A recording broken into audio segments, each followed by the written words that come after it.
What to do if I get stuck? This is a good question. Let me see how I can help. Four things I want to tell you. Number one, when you are watching streamers play, when you're watching them on YouTube, what you need to do is pay attention to the questions they ask themselves. So, if someone says number one, well, let's say, I guess it's number two for us. Number two, identify your worst piece.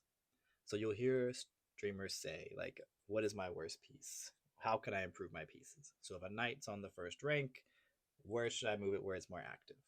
Number three, if you're stuck, you're in the middle game, you don't know what to do, see if you can create small threats. Not very obvious threats that can easily be debunked and you're kind of in the same situation, but create small threats because you're trying to induce weaknesses by your opponent.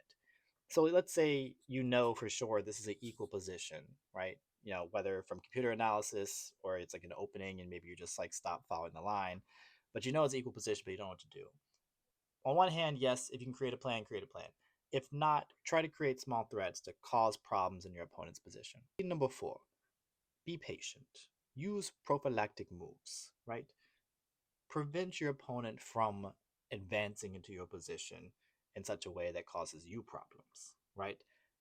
You do moves that make it harder for them to navigate their pieces, right? So if they want to double up on rooks, and you can somehow prevent that.